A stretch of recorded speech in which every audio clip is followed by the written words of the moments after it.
Hello दोस्तों। आज की वीडियो में मैं आपके लिए इलेक्ट्रिक इंटरव्यू के कुछ महत्वपूर्ण क्वेश्चन लेके आया हूँ।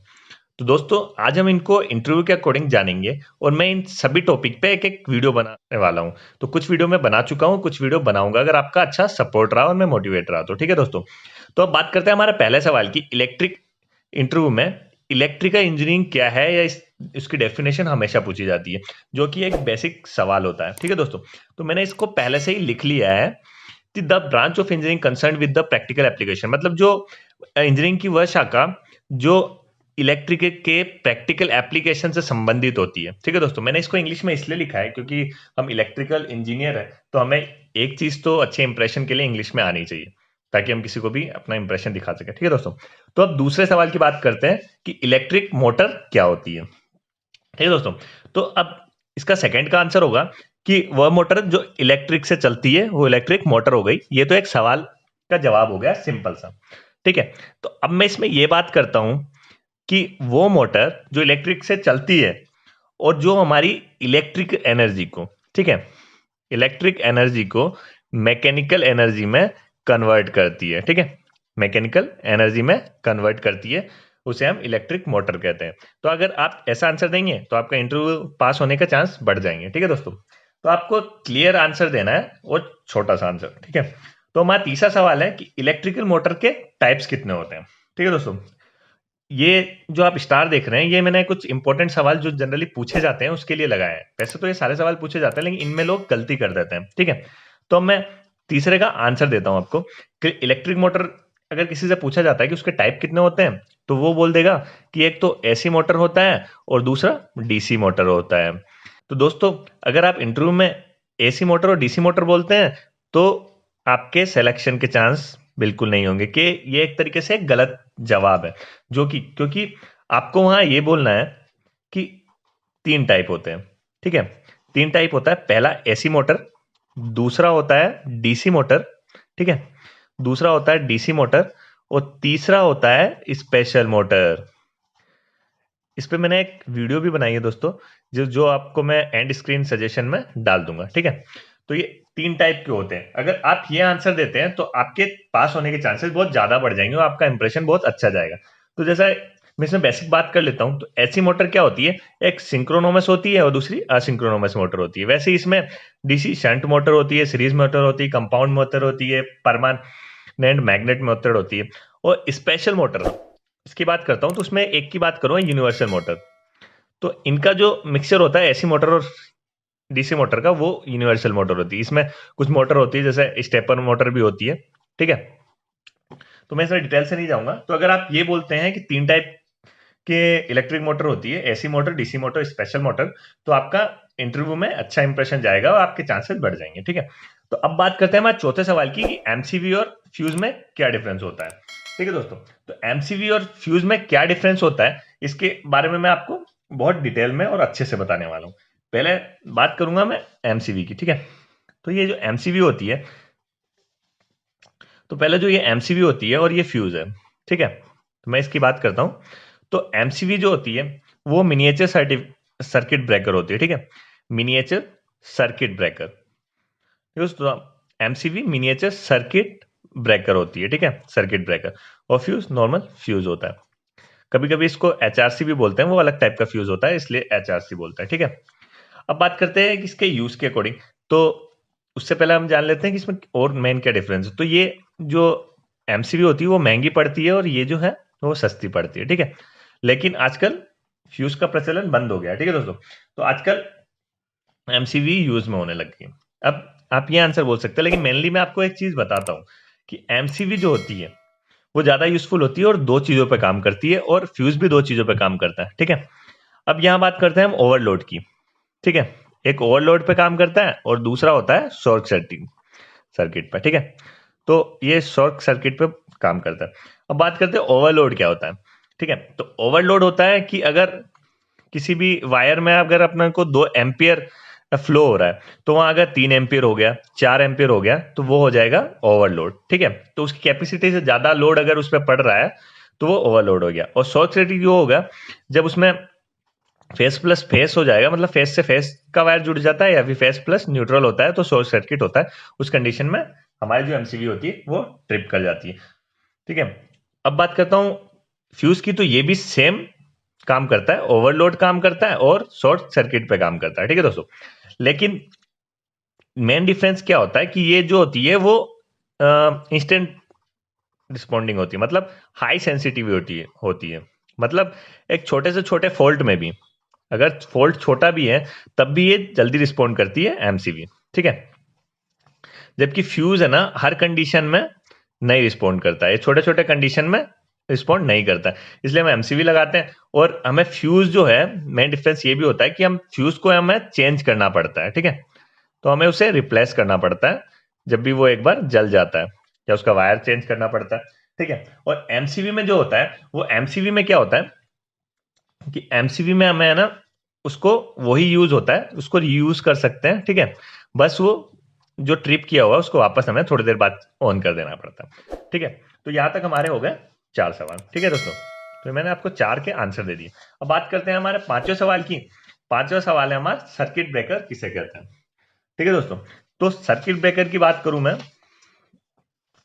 सर्किट ब्रेकर, ठीक है, तो ये हमारा सवाल नंबर 5 हो गया है। ठीक है, तो सर्किट ब्रेकर की बात करता हूं। सर्किट ब्रेकर एक मैकेनिकल डिवाइस होता है। ठीक है, मैकेनिकल डिवाइस होता है, तो आपको ये पता होना चाहिए। जनरली हम चीजें बता सकते हैं उसका यूज क्या होता है, बट वो डेफिनेशन नहीं होती, क्योंकि हमें ये पूछा जाता है ये किस टाइप का इक्विपमेंट होता है। तो ये एक मैकेनिकल डिवाइस होती है जो क्या करती है कि इलेक्ट्रिक सर्किट जो होता है हमारा, जिसे मैं ईसी लिख रहा हूं, इलेक्ट्रिक सर्किट होता है उसको एक तो नॉर्मल कंडीशन में और अब नॉर्मल कंडीशन में, ठीक है, सामान्य और असामान्य स्थिति में क्या करता है, क्लोज और ओपन करता है। ठीक है, बंद और चालू कर देता है, क्लोज कर देता है और ओपन कर देता है।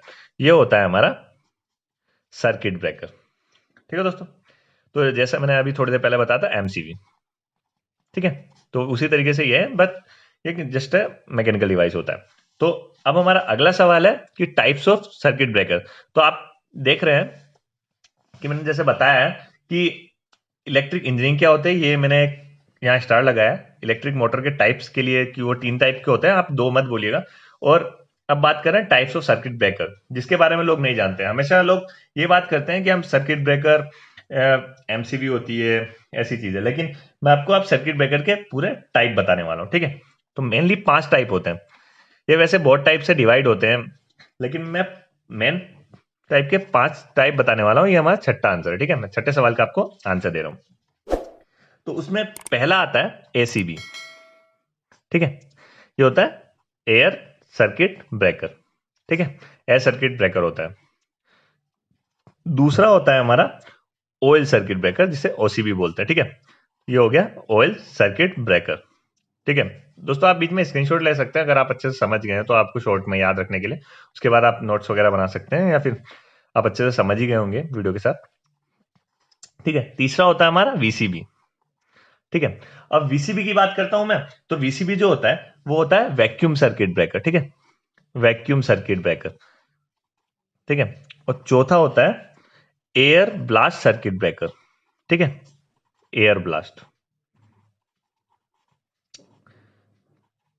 दोस्तों अगर कोई कंफ्यूजन हो या कोई सवाल रह जाए तो आप कमेंट कर दीजिएगा। ठीक है, तो अब लास्ट है हमारा SF6 सर्किट ब्रेकर। ठीक है, अब ये एक मेनली डिफरेंस होता है, इसमें कुछ डिवाइडेशन हो जाते हैं। जैसे ऑयल सर्किट ब्रेकर में ऑयल सर्किट ब्रेकर में कुछ जैसे 2 टाइप के टाइप हो जाते हैं, ऐसे अलग अलग टाइप हो जाते हैं। और वैसे हम इसको डिवाइड करें तो पहले होता है कि है ना एसी सर्किट ब्रेकर होता है, जैसे हमारा करंट का, फिर डीसी सर्किट ब्रेकर होता है, फिर उसमें आता है, फिर एसी सर्किट में ऑयल टाइप का होता है, फिर उसमें 5-6 टाइप के होते हैं। तो इसकी अगर 2 हो जाए तो 6 टाइप के होते हैं, बट जनरली आपको यही बोलना है। ठीक है, क्योंकि हमको इसके अंदर नहीं घुसना है, आपको सीधा और स्वीट आंसर देना है। ठीक है, अब बात कर रहा हूं मैं 7वें सवाल की। ठीक है, तो 7वें का आंसर आपको बताता है कि इलेक्ट्रिक फायर को कैसे बुझाते हैं।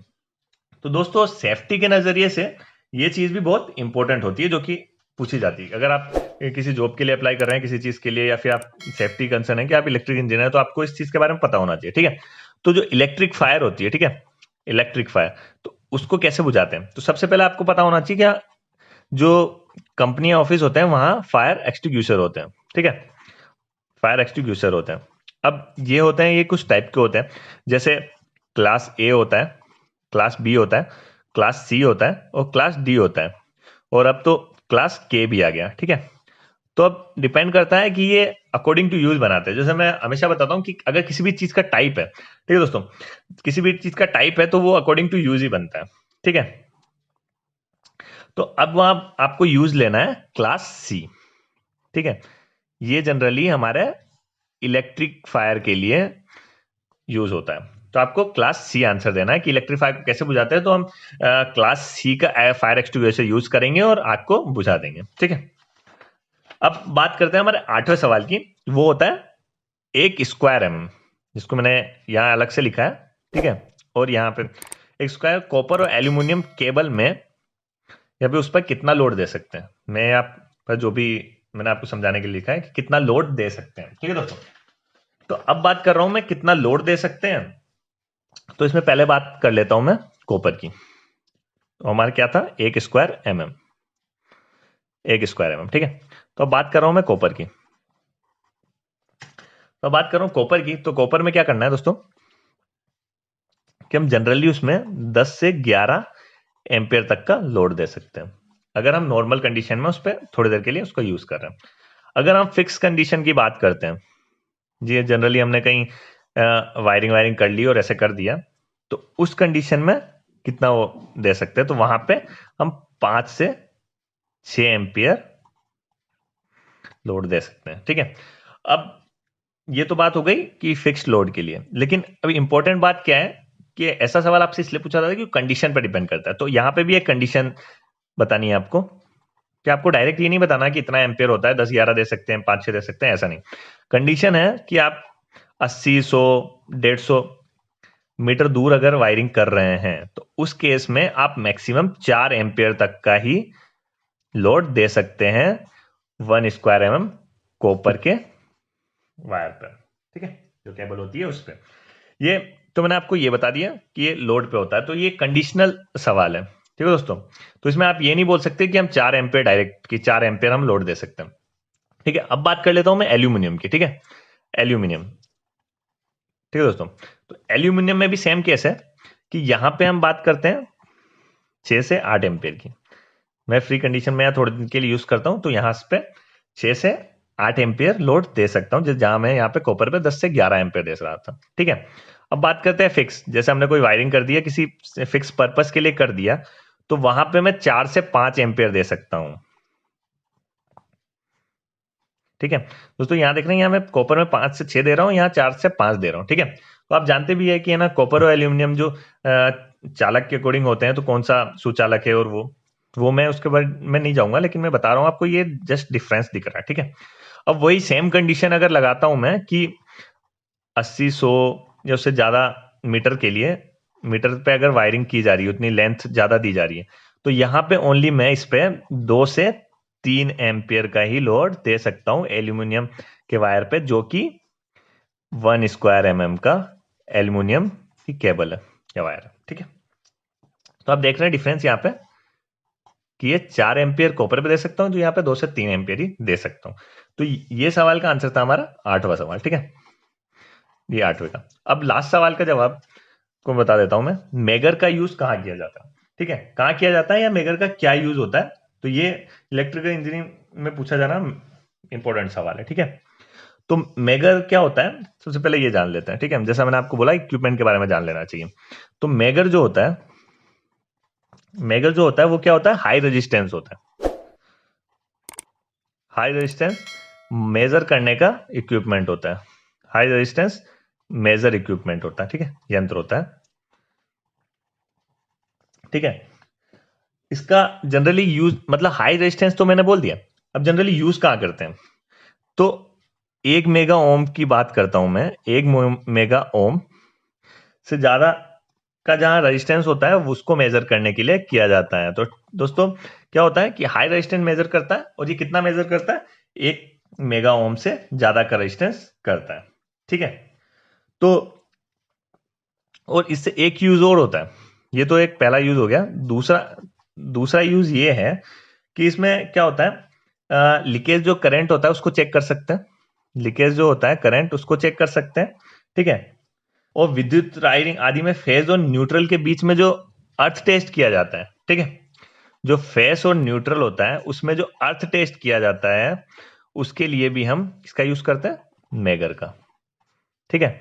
तो जनरली क्या डिफरेंस हो गया कि ये हाई रेजिस्टेंस है, मतलब ये कुछ ज्यादा लेगा, तो आपको ये याद रखना है कि 1 मेगा ओम से ज्यादा मेजर कर सकता है, लीकेज के कंडीशन में करेगा। और फेस और न्यूट्रल जो होगा उसमें के बीच में जो अर्थ की कंडीशन होती है, जो हमारा 3 पिन प्लग होता है, इस पे भी मैं बहुत जल्दी वीडियो बनाने वाला हूँ, ठीक है। तो ये जो फेस और न्यूट्रल होता है, तो इनके बीच में जो ये अर्थ का पॉइंट होता है उसको का टेस्ट करने के लिए भी किया जाता है, ठीक है। और एक चीज और है, तीसरा, जो हाथ से जो हम जनरेटर चलाते हैं, हाथ से जो जनरेटर चलाते हैं उसमें भी हम इसका यूज करते हैं, ठीक है दोस्तों। अगर ये आपको जानकारी अच्छी लगी और आपको इंटरव्यू में आपके लिए ये जानकारी यूजफुल हो, ये सारे सवाल आपके कहीं काम है, तो आप हमारी वीडियो को लाइक कर लीजिएगा, जानकारी पसंद आई हो। और चैनल पे नए हैं तो सब्सक्राइब करके बेल आइकन को भी प्रेस कर दीजिएगा। तो आज की वीडियो के लिए बस इतना ही।